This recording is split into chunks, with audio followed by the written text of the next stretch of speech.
Hi, my name's Jordan. I just thought I would tell you what I appreciate and enjoy about Alex Ashley's music. Right from some of the first songs I heard from Alex, clearly he has an excellent voice. He can clearly play the guitar, but those two things aren't usually something that draws me into music. A lot of people can play really good, can sing really good, but what actually sets Alex apart for me is his storytelling. And the way his songs just kind of take you on a journey, and I can never really quite tell if it's a song that's fiction or non-fiction, but I'm always kind of interested to see where it's going to end up, where it's going, and he's just a really good storyteller, so that's always something I've appreciated about Alex's music. Subscribe today.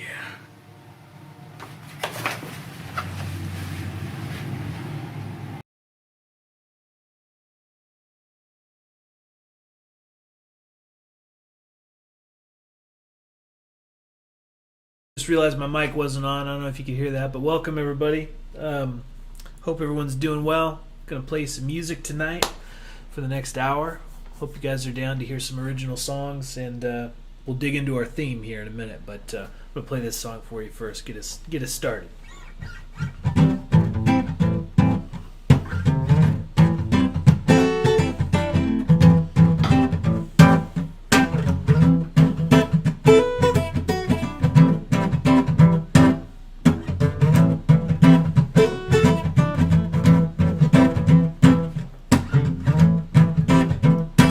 Baby, I ain't trying to waste your time. Trying to make real life.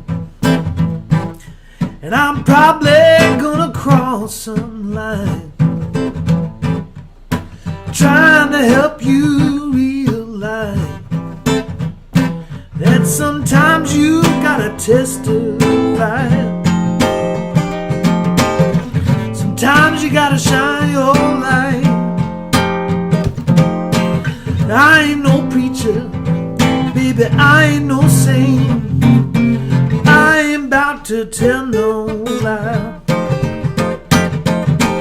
Ooh, honey child, I'm gonna cut you loose, gonna let you run wild and spend all afternoon. Ooh, honey child, I'm gonna climb the walls and never go outside. Ooh, honey child, baby, hang on, hang on.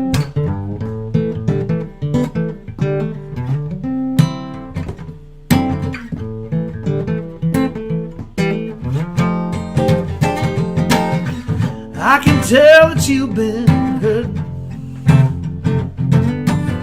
and I don't mean to preach to the converted, but you're looking so fine, and I got so little time.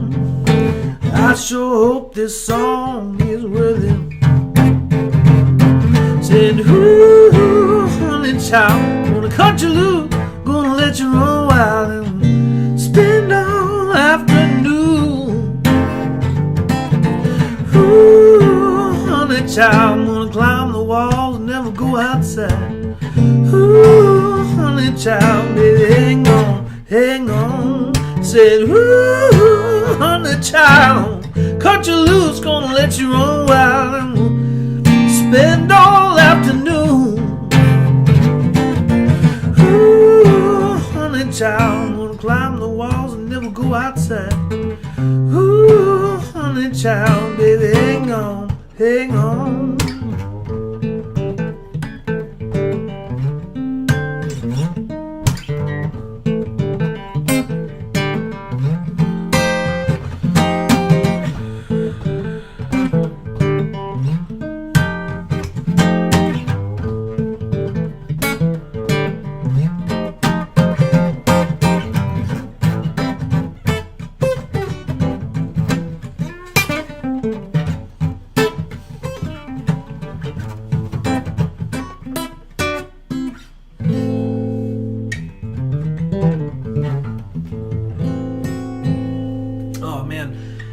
Hey everybody, I saw some of you came on. Can you guys hear okay?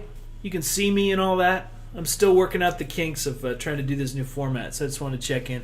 But tonight, man, we're all about the process, as you can see down here. Well, let's see, right there. The process of songwriting. So, actually, shout out to two women that watch the show every week that are awesome. Ollie and Maureen. So Ollie Eminem and Cool Hand Maureen on Instagram.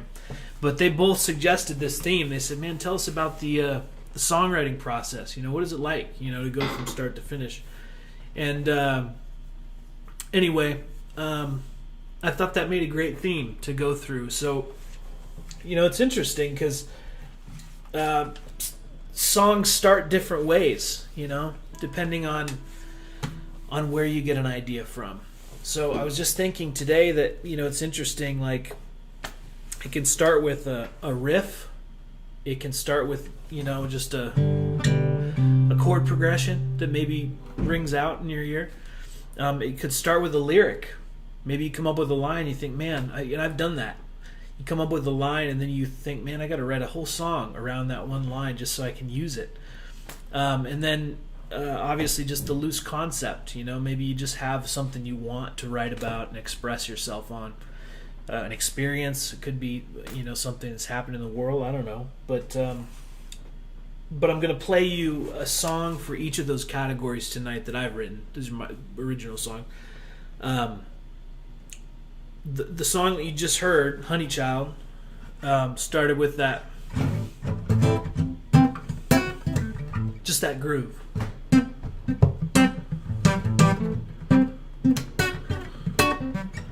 It's just kind of wanted to do something in that feel, and there's having family from the South. Honeychild is always a cute phrase that I thought would make a good song title. But I'm going to play you four more songs tonight that came from different places. So I mentioned sometimes they come from lyrics. You write a line, you write a song around it. Sometimes it's a concept. Other times it's a chord progression or a riff, And so I'm going to play a song where each of them started with one of those things, and I'll explain what I mean. I'll give you an example. So this next song falls in the lyric category. So first of all, there we go. And by the way, this song I worked on for quite a while before I ever finished it and started playing it. But I had seen, I don't know, some live show by Jeff Tweedy and Wilco, and they were doing some jangly, just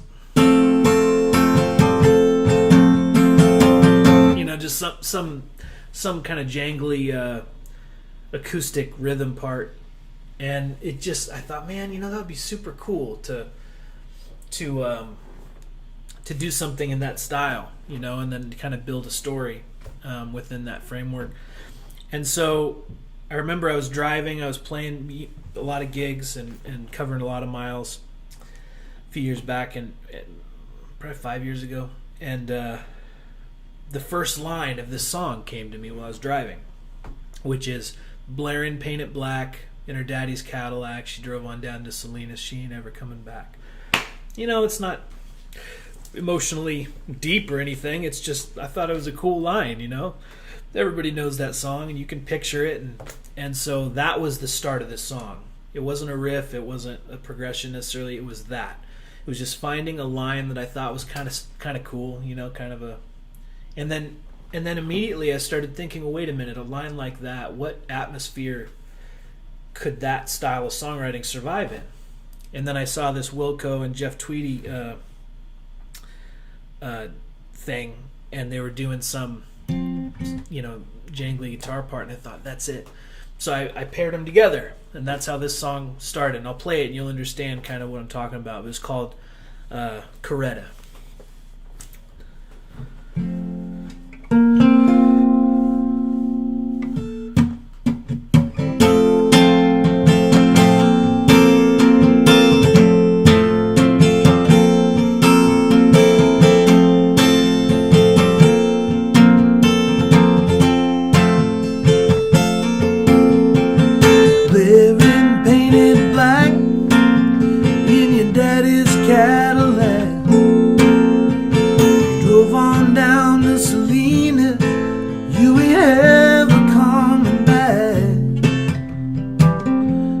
is all we had. We can't take it back. When it comes to broken hearts, we didn't make out all that bad. I could have given you a million reasons. And I would never change your mind. Just say I love you in the words of this song. Some might say I might have done you wrong.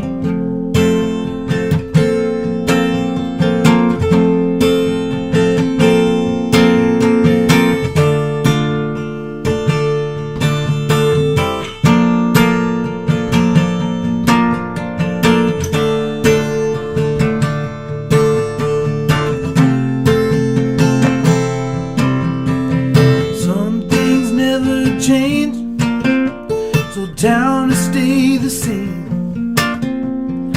Every now and then somebody still brings up your name.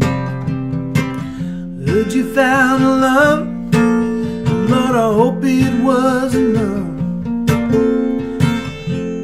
Heard you got 2 baby girls that you're raising to be tough.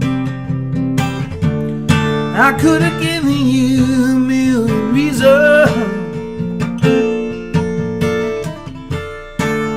I would never change your mind. I just say I love you in the words of this song. Some might say I might have done you wrong. Oh, Coretta. There we go. Oh, Coretta.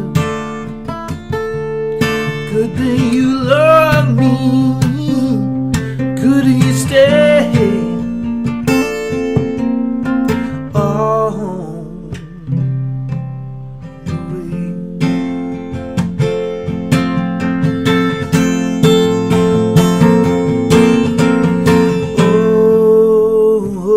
Oh, Coretta.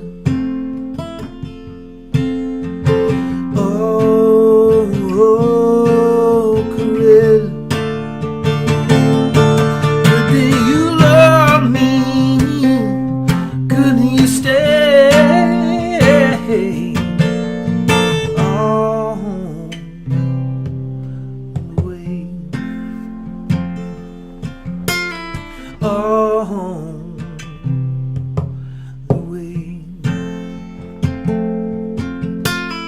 All the way.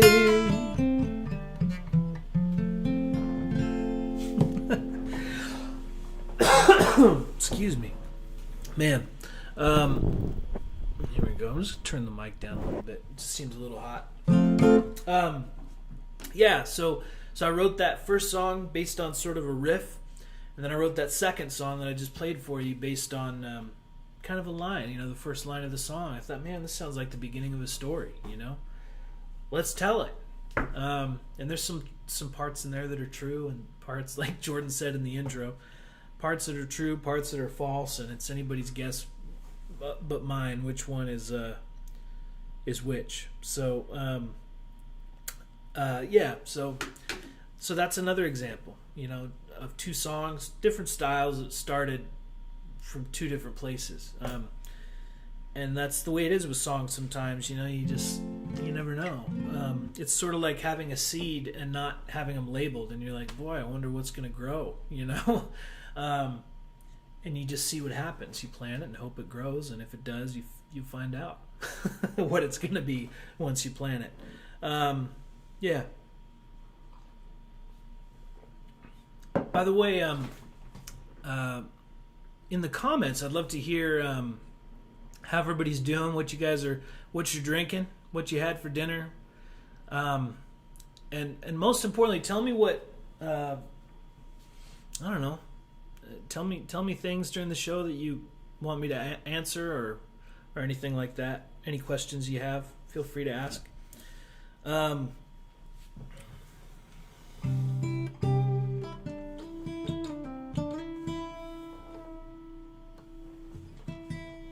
Actually, so this next song I wrote with an old friend of mine named Danny Kronk. He lives in Anchorage, Alaska now, but we met each other in Spokane, Washington when I lived there, and became fast friends at the time, and started writing songs together.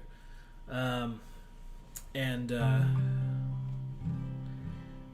next two songs I'm going to do for you, we wrote together, and he coaxed out the folk side of me. You know, it's funny, until him, I hadn't really, I don't know, I hadn't really dug deep into some of the really kind of grungy folk stuff, and he was kind of a purist, I think, in that way, and that he was all about songs that started, you know, and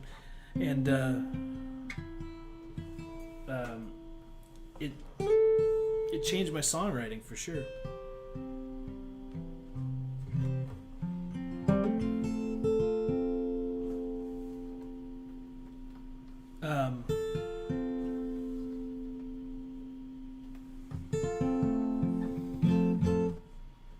Yeah, so these next two songs I did with him, and sorry, I'm tuning here because I care.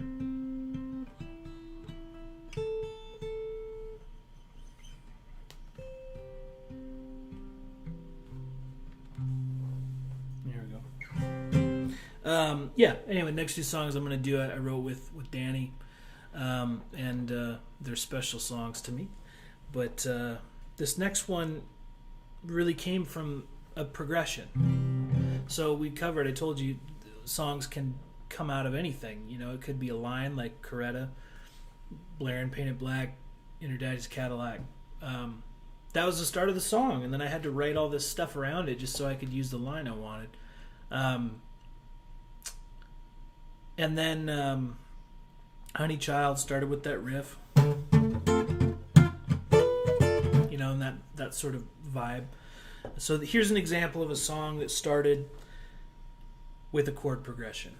I'll tell you what that is. It was just something like this. It was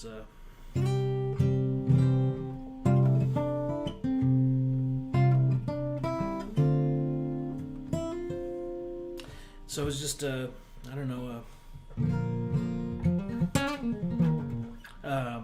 G to an A minor 7.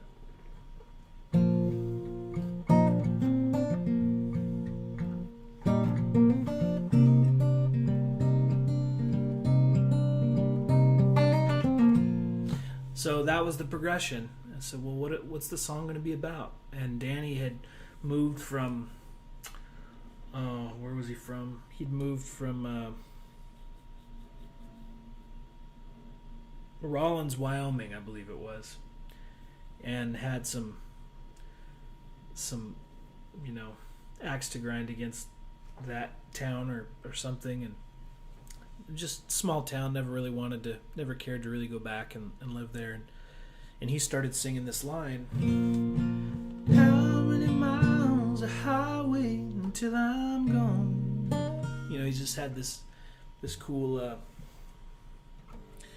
idea of hitting the road or setting sails and leaving behind, you know, a life that you didn't really care to go back to, but it came from that progression.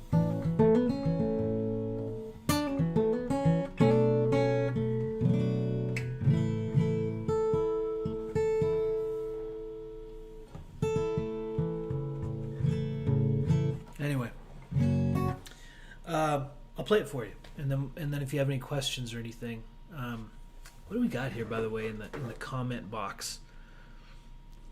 You guys aren't much for comments tonight, are you? Man, we got to pick up the pace with the commenting. Usually I can't keep up with you. Ginger tea. All right, well, I've got black tea, just good old English black tea. Fireball. Wow. All right. Wine. That's what I drank before the show started, but I get wine teeth, so I don't drink it when when I'm on camera anymore because it makes me all weird. Chamomile tea. Ooh, okay. We got a question. Do you match the music to the lyrics, or does it pop into your head? Yeah, so I write lyrics first generally, and I might have and we're going to talk about this in another episode, by the way, coming up. So I won't get too deep into detail, but as a little bit of a teaser, I think you should always write lyrics first. Otherwise, you're trying to wrestle with the lines to get them to fit in a box that they may not fit in. But yeah, so I write the lyrics first, and then generally add the melody later, or I'll have a rough idea. Yeah, good question. All right, I'm gonna play this song. It's called "Never Going Home Again."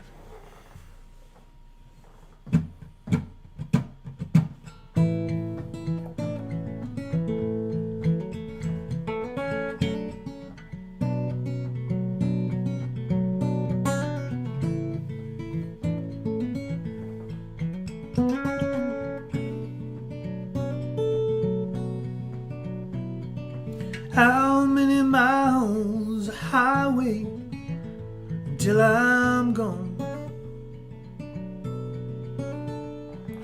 How many miles to go till they realize that I'm lost?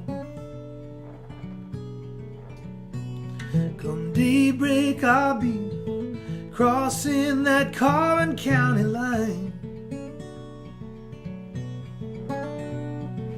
1,000 miles before me, 1,000 broken memories left behind. As people settle like dust in that town, I've never been one hanging round. And I know where I come from, and I know where I'm bound, but I'm never going home again.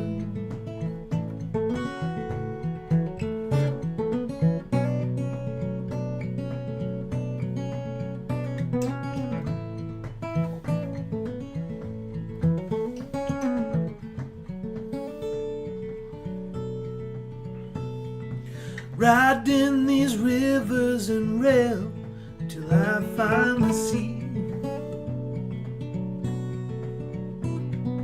raising 3 sheets to the wind until I'm finally free. As people settle like dust in that town, I've never been one for hanging round. I know where I come from, I know where I'm bound, but I'm never going home again. 'Cause I love my family and I love my kin, but I'm never going home again. But I'm never going home again.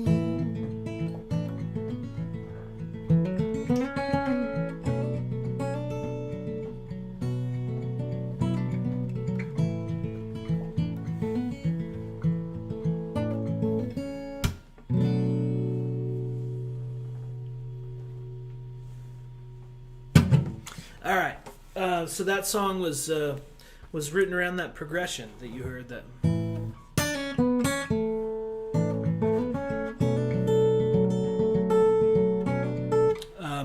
so that happens sometimes too, you know, where you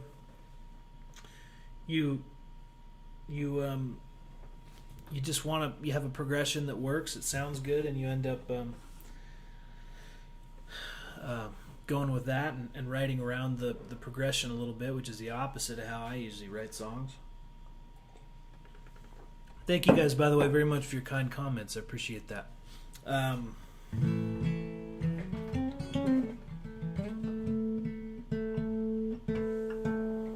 Oops. We got some comments and some questions. Forget that too. Man, thank you. So let me ask you guys a question. When you listen to a song, what do you hear first? I'm just curious. When you listen to a song, do you hear the lyrics first? Do you listen to the guitar or melody, whatever? Kind of melancholy. Yeah.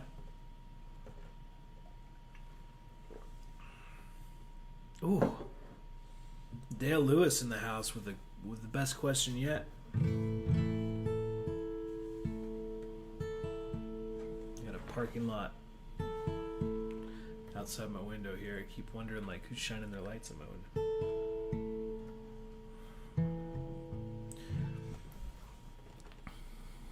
The voice. Lyrics. Okay. Vocal. I'll come back to you guys as more people comment, but I never know the lyrics. That's all right. Melody. Okay. Rhythm first. Okay. So you're feeling the beat before anything else. Getting the groove, getting the vibe. Guitar, piano. Okay, so probably the melody is what you're hearing. Playing the melody on the guitar part. Yeah, so as you're demonstrating, like songs have different strengths, you know? And I feel like a song that's written around a lyric, generally the lyrics are going to be stronger. Maybe that's not true all the time, but I feel like it is for my songwriting. Is if I'm enamored enough with the excuse me, bad timing. If I'm enamored enough with the story that I'm trying to tell, you know, then the rhythm section and the you know the rhythm and the melody and the chord progression that I write around that story is going to serve the story best, you know. I feel like when I've written songs around guitar parts that I wanted to play, that the lyrics were never usually as enamoring. Would you ever use someone else's lyrics to write a song? I've done that before. It's tough. I've done it on special occasions, but again, I feel like a lot of times you lose something trying to do that. I don't know. I mean, that's how a lot of collaborations work, but yeah, I would do it.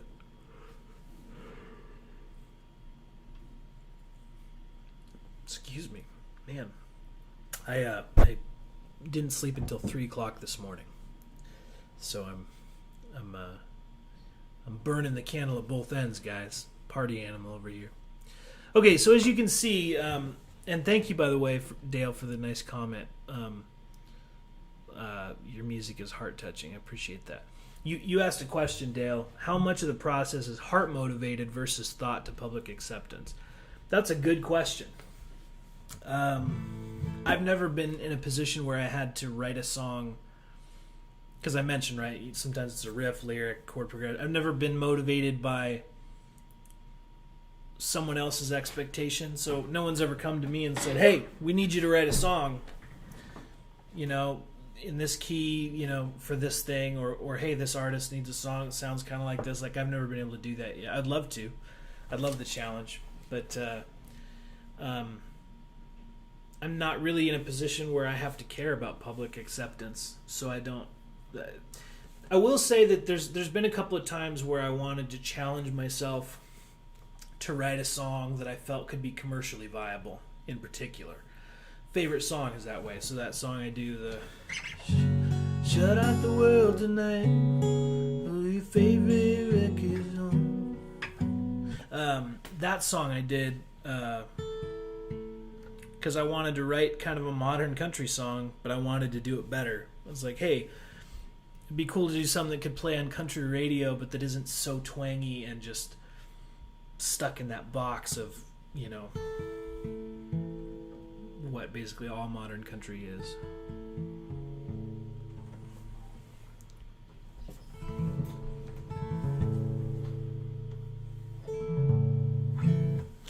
So to answer your question, most of it is from the heart. There's very little for my music that I've really thought, man, I would love to play this, but I don't know if they'd play it on the radio. You know, like I don't care. But you never know. That may change if people start asking me to play songs on the radio. Maybe I'll think about it more. Was Bury Me from a personal experience? No, it wasn't. It was based on... I played it last week and talked about it a little bit. If you go back and listen, if you can find the spot. But it was... I was reading some history about freedmen's towns in the early 1900s.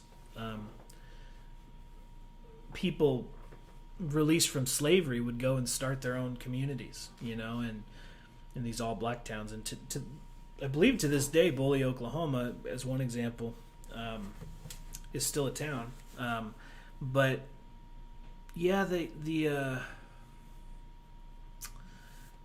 that song just came from what I was learning from reading about that history and learning, you know, how it connected with my own family history and things like that. Is pretty crazy. But I appreciate your comment. Thanks for calling out one of my songs. Yeah. Anyway, I better do a song, guys. Otherwise, people will get bored. Sorry. I think that makes your songs more relatable and even more thought-provoking. Thank you very much. Yeah, I think that it's a luxury to be able to write without caring what anybody thinks, because at some point, I think what happens is artists have other people's money to spend, and they feel, and to some degree are obligated to try to meet certain expectations. I don't have that, so it's great. Not that I would scoff at, you know, getting paid to write songs, but...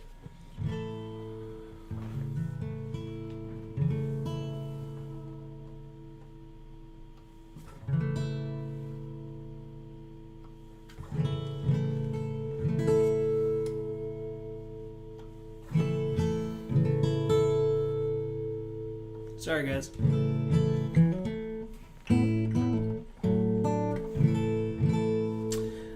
Yeah, this next song, man, I haven't played this in a long time. This next song was written with actually almost completely by Danny Kronk, the guy I was telling you about, a friend of mine in Spokane. And about the time I was moving over to Western Washington, he was moving to Alaska, and that was the last time I really have seen him. But yeah, I remember vividly working at my house there, and Danny coming over and saying, "I gotta play this song for you." And he came in with his guitar and sat down. He started playing this, and you know, I'm listening, and I always hear the lyrics first. That's what I always focus in on. And he started playing this song, and it was a story of, it was his own story about, you know, he'd been a very devout man for a lot of his life, and had sort of lost his faith in some things, and this was sort of about his internal struggle, you know, in very poetic language of what he was dealing with and some of the thoughts that were going through his head. And it was beautiful, man. And he wrote all the words. And a lot of people think I wrote those words because I play the song all the time. But he wrote the words. And I contributed by changing some of the chord structure. Try to make it a little bit different. And he welcomed that idea eventually. And it came out like this. It's called Babylon.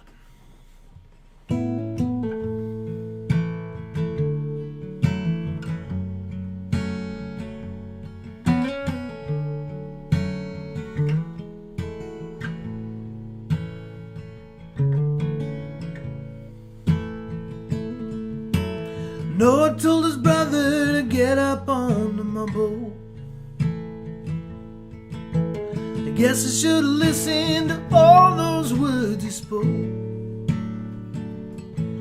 I went down to the river to pray and to meet the Lord. And he came not with peace, but he came to me with a soul.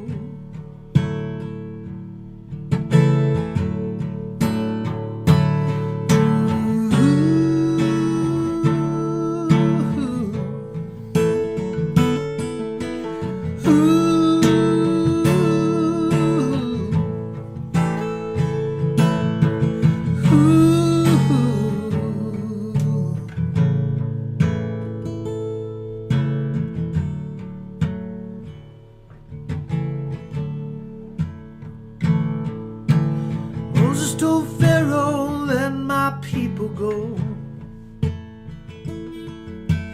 Guess I should have listened to all those words he spoke.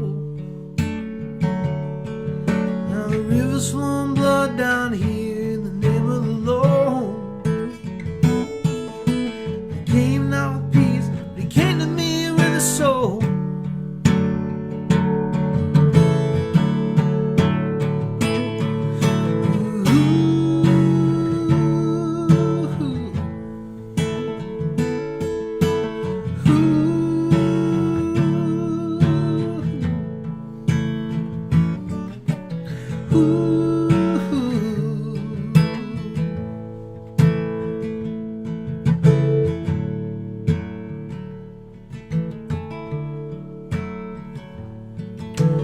Pride got the best of me at the Tower of Babel.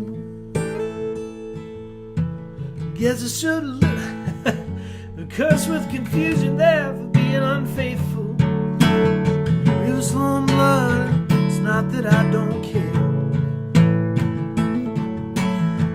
Came not clean. I'm gonna do that verse again. Been a long time. Pride got the best of me at the Tower of Babel. Cursed with confusion there for being unfaithful.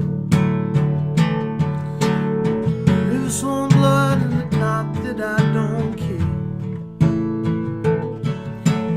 Looking for truth, and I think I lost my faith somewhere.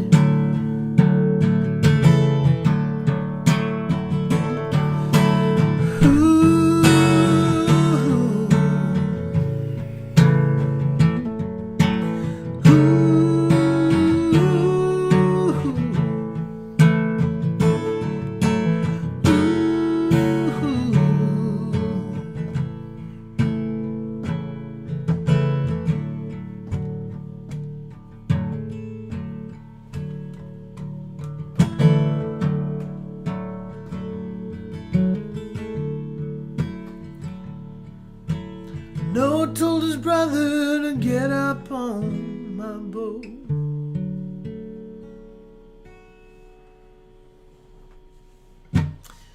All right, so that was an example of a song that came from a concept, fairly loose concept, right? You start with an idea, something you want to say, and then you build a story around it. I also played it an entire step higher than I usually do, so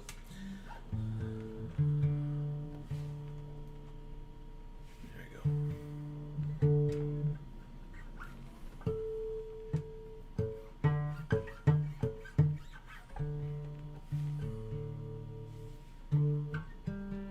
Oh man, out of tune.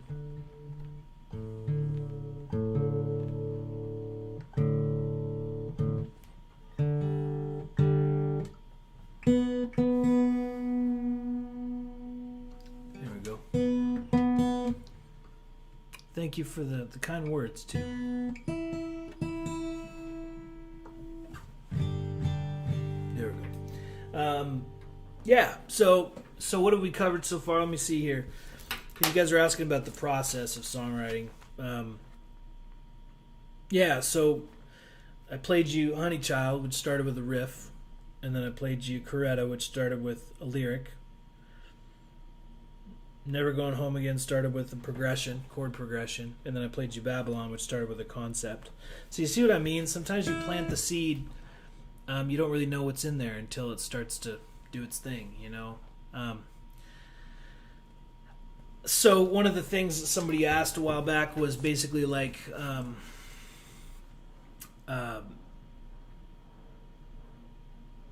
what is the process? How do you write a song? Do you sit down and force yourself to stare at the piece of paper until you have what you need? Some people do that. I don't know if Cameron's on, but I think he's a proponent of that. Cameron Ferguson. He'll sit down and practice or write or whatever he's going to do until he has an idea. I believe he said that. I don't know if it was him. Maybe it was. Hope it was. I'm not that way. So there's two schools of thought on this. There's sit down and don't move until you come up with what you need. And then there's the desk drawer guys. And I'm a desk drawer guy. In other words, I take this pad. It's got all my song ideas on it or lyrics or whatever. And if I get stuck too long, I'll throw it in the desk drawer. And I'll wait. And sometimes I'll wait for a year or 2 or 3 before I ever get around to finishing a song. Coretta, that song I did earlier, that song sat around for, I don't know, probably a couple of years before I ever was able to finish it because I couldn't come up with a chorus. And then I eventually did, but it took forever, you know. So I'm a desk drawer kind of dude, but I'll tell you why I think that method is the way to go. Is that songs... How do I want to put this? Well, I'll give you an example. Billy, who's sleeping right here, she's off camera, is 5 months old, and I got her when she was 7.5 weeks. So we've been together for a few months now, and she's still doing it. She's still going through it, but especially like a month ago, she was going through the awkward puppy phase. You know, she still is, you know, where her feet are too big and she has no like depth perception and just no ability to like understand certain situations and what they mean.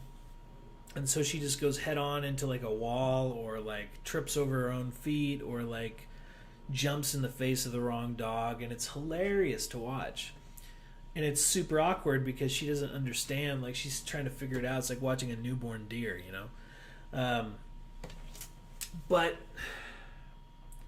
I feel like in some ways that's what a song is like. You know, you start with this rough idea and you don't always know where it's going, you know, and it's awkward, and maybe there's a line here and there that you play it and you go, oh, that's not good writing. And you might cross it out later and write something better, you know. Maybe the chords aren't that great. Maybe the melody isn't that interesting. Maybe it's repetitive and needs a bridge, you know.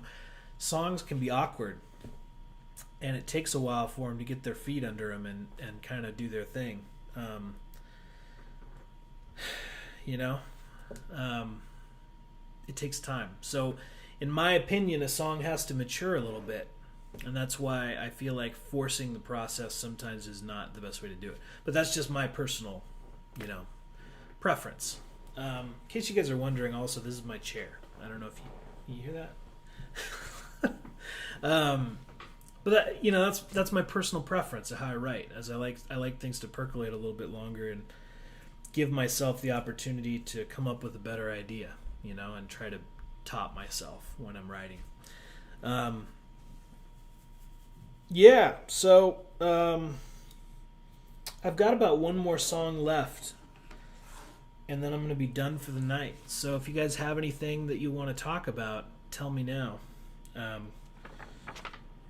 And also, I was going to tell you guys, as usual, you see the tip thing below. And also, if you didn't see remember last week I tried to do the video, and it didn't work out because I kept playing, it wasn't playing the right file, which could have been my fault, but you know, what are the odds that it was me? Pretty high, actually. So at the end of it, for those that didn't see it, a nice message from my dear friend Nicholas King. And I queued it up again tonight so you could see it. So if we get to that point, after I do this last song, I'll play it for you guys as kind of a conclusion to the night's show. But we might run a little short tonight, so unless you guys have a ton of questions and things to say. Let's see here. How do you know when a song is done? There's no more to say, at least for that song. For me, I generally, it comes down to real estate, right? So you only really get 3 verses and a chorus and maybe a bridge to tell the story. So when I start writing, and I get that first verse down, I go, okay, about a quarter of the way done through the song, you know, and this leads into the chorus. Sometimes I'll write the verses first, but then add the chorus in the middle. Sometimes I write it in chronological order. But you only have, you know, you can't write a song with 10 verses. You know, it's just, I mean, you could, but most people are never going to want to hear it on the radio or live, for that matter. So you are thinking in terms of how a song is going to be listened to, because that's the point of music, is to be heard, right? So that sounded super. Of course you know that. Did you know that music is meant to be heard? But you know what I mean? It's like you're thinking in terms of what someone is hearing on the other end, you know, once the song is finished, and trying to touch them, not overwhelm them. Where was I headed with that? Oh, how do you know a song is done? When you fill up the space that you have. You know, I usually do 3 verses at most, maybe 4 if I really want to stretch it. And then I have a chorus, you know, and if I write within those boundaries what I think is really strong, you know, and I think, man, I feel like I'm telling this story well, and there's some turns of phrase in there that are pretty cool. Then that's kind of it, you know. But I will say sometimes what happens is you get a couple of verses fighting each other for the space, where you think, man, that line is really good, but I really like this too, and this makes more sense for the story, but this line is cooler, you know, and you'll end up doing that. Anyway, sorry to go on. I'm going to play a song now. This is the last song I'm going to do tonight. And I will tell you, I threw this song in at the end because this is probably the oldest song that I can remember writing. So I know I wrote other songs before this, but this is probably one of the first ones that I did where I finished it, and I've played it ever since. You know, it like actually became a full thing where I felt like it was strong and it had a sense of story. Remind me to tell you a story about the song after I play it. But some touching moments have come from playing this song, and it's called Carolina's Calling You.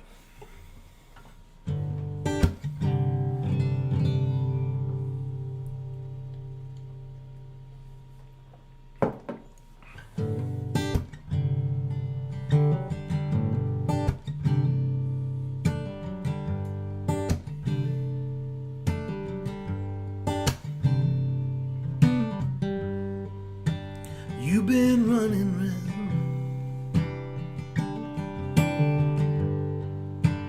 never settle down. You never found a town that fits you right.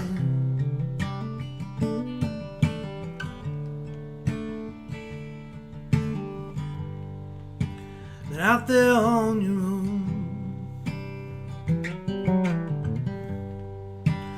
far away from home. Are you tired of being alone and out of sight?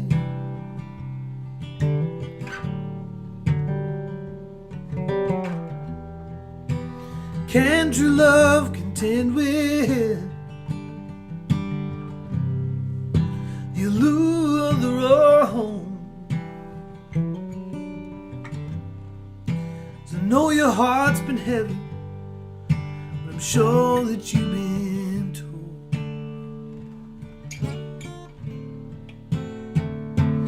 Maybe you might as well give in. Take off your walking shoes and change all of your plans. Ain't no way you can lose. You, the highway's fine. Little girl, won't you realize the Carolina's calling?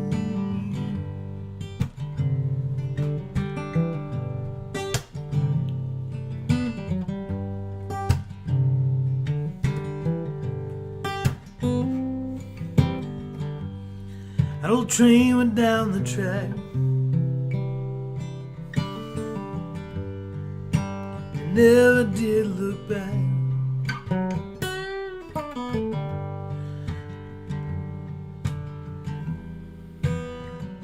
And you disappeared.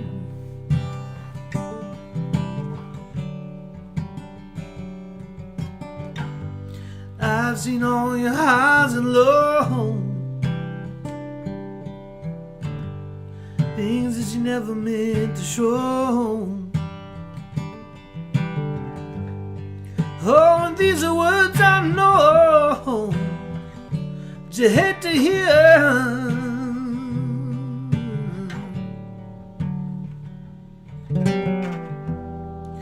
If I told you that we loved you, would it ease your gypsy mind? 'Cause I know your heart's been heavy, I'm sure it's crossed your mind.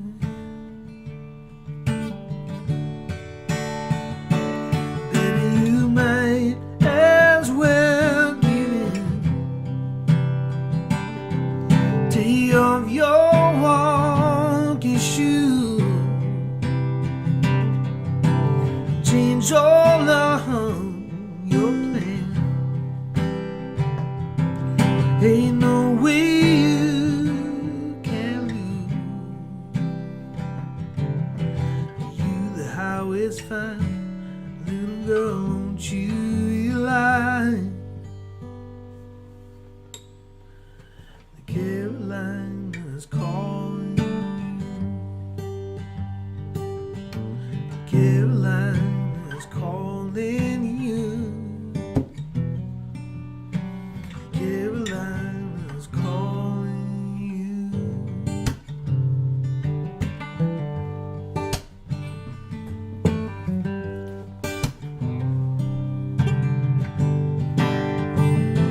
Carolina,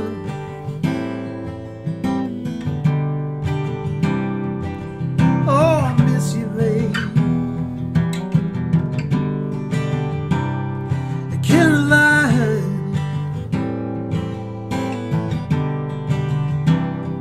wanna see you again.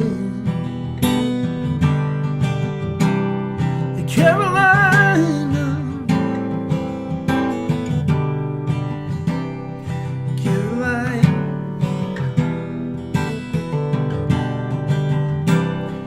Carolina.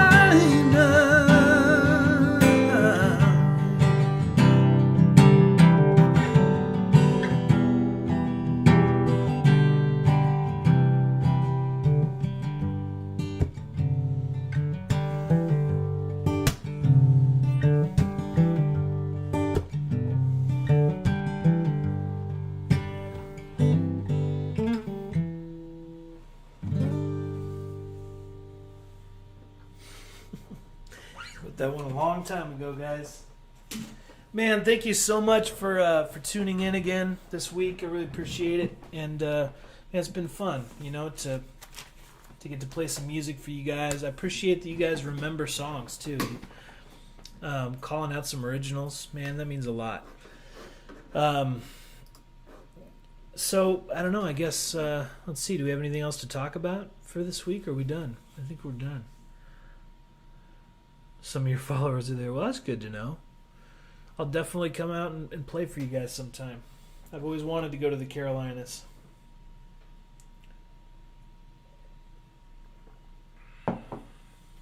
Thank you guys again so much for the kind comments and as always, give me some feedback if things sounded good, looked good, whatever. And if you learned anything, hopefully it was informative. Shout out to the gypsies. Yeah, good point. Really hope you record all these soon. So actually, I've been putting away all the tips from Mood Permitting to start recording some of these as singles and releasing them one at a time. So if you guys are down, that's what I love, the personification of a place that feels just right, or that just feels right. Thanks, Tom. Yeah, I'm definitely going to record them. I've got a few picked out that I want to do first. I'll leave it as a surprise, tell you which ones I picked. But yeah, I'm glad that you guys like the songs, and you know, maybe in the comment, we have a couple minutes. Is there anything you guys learned tonight that stuck out to you, that you thought was valuable? I hope it was interesting. I tried to just walk you through my process, and play some songs that some of them are probably new to you. Yeah. I guess we'll see what starts coming in the comment box here.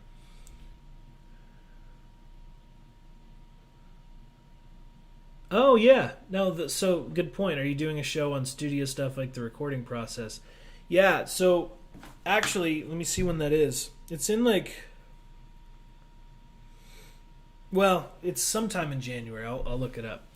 But I do have a buddy of mine who is a producer here in Seattle, and I think I told you about him. He's the guy who told me that he did I told him about that Dave Matthews record that I listened to that gave me some ideas, and he goes, "Oh yeah, I recorded that." It's like, great. But he's going to come on and talk about the process. He agreed to kindly, so I won't tell you who it is and what studio he's in until he is here. But that'll be really cool. You're welcome. Really enjoyed tonight. Oh, thank you so much, Dale. Appreciate your kind comments. Okay, guys. Well, for those of you that didn't get to see the I hope it works. For those of you who didn't get to see the video from my dear friend Nicholas King,